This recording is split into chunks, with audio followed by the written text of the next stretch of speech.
एक समय की बात है। लखा नाम का एक आदमी था। वो बहुत मेहनती था, लेकिन उसका सपना था कि वो बिना मेहनत किए अमीर बन जाए। एक दिन उसे पता चला कि उसके गांव के पास एक पुरानी हवेली है, जिसमें बहुत सारा खजाना छिपा हुआ है। लालच में आकर वो आधी रात को उस हवेली में घुस गया। अचानक मिले इस खजाने से लखा का जीवन पूरी तरह बदल गया। वो अमीर बन गया और अब उसे काम करने की कोई जरूरत नहीं थी। वो दिन रात बस खाता पीता और सोता रहता। उसकी पत्नी राधा उसे समझाती थी। अरे लखा, ऐसे दिन भर सोना और खाना ठीक नहीं है। खजाना एक दिन खत्म हो जाएगा, हमें फिर से काम करना पड़ेगा। लखा उसकी बात सुनकर हंस देता। अरे भाग्यवान, जब तक हमारे पास इतना खजाना है तब तक चिंता क्यों? जब खत्म होगा तब देखा जाएगा। अभी तो मुझे आराम करने दो। कुछ दिन ऐसे ही बीत गए। लखा के आलस के कारण उसका सारा खजाना और पैसे खत्म होने लगे। घर में अनाज और पैसों की कमी होने लगी। एक दिन राधा ने उससे कहा, लखा, अब तो कुछ काम करो, हमारे पास कुछ भी नहीं बचा है। लखा बोला, काम? मैं तो सोच रहा हूँ फिर से उस हवेली में चला जाऊं। वहाँ और भी खजाना होगा। मैं उसे लाकर सब ठीक कर दूंगा। क्या तुम्हें याद नहीं? तुमने ही कहा था कि तुमने सारा खजाना ले लिया है और वो अब खाली हो चुकी है। तुम दोबारा वहाँ कैसे जाओगे? लखा थोड़ी देर चुप रहा, फिर उसकी आंखें चमकी। मुझे एक तरकीब आई है, वो बोला। मैंने एक बार एक साधु से सुना था कि उस हवेली के खजाने का रास्ता एक गुप्त सुरंग से होकर जाता है। अगले दिन लखा बिना किसी को बताए उस हवेली की ओर निकल पड़ा। उसके मन में सिर्फ एक ही ख्याल था, उस गुप्त सुरंग को ढूंढकर और खजाना पाना। चलते चलते वह एक पुरानी गुफा के पास पहुंचा। उसे लगा शायद यही वह गुप्त सुरंग हो। वह गुफा के अंदर चला गया। गुफा के अंदर एक बड़ा कमरा था। वहाँ कोई नहीं था। लखा थक गया था, इसलिए वो थोड़ी देर वहीं आराम करने लगा।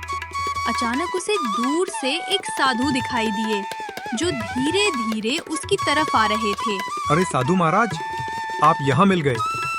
मुझे आपसे कुछ काम था। लखा ने कहा। साधु ने पूछा, बोलो बेटा, क्या बात है? लखा ने झूठ बोलते हुए कहा, महाराज, मेरा तो सब ठीक है, लेकिन मेरी दादी माँ की हालत बहुत खराब है। उन्हें बहुत सारा खजाना चाहिए।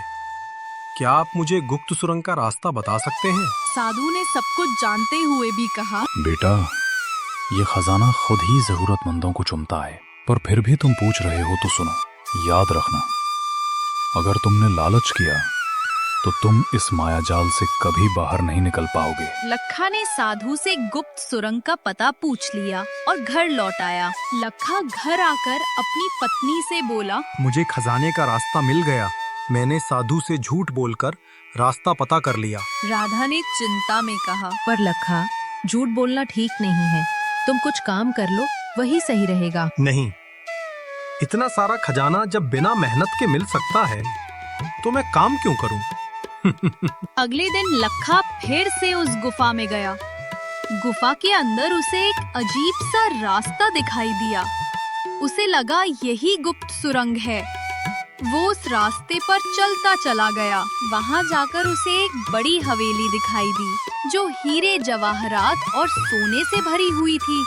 लखा ने जल्दी जल्दी जितना खजाना उठा सकता था उतना उठाया और बाहर की ओर भागने लगा। वो चलता ही चला गया, लेकिन रास्ता खत्म होने का नाम ही नहीं ले रहा था।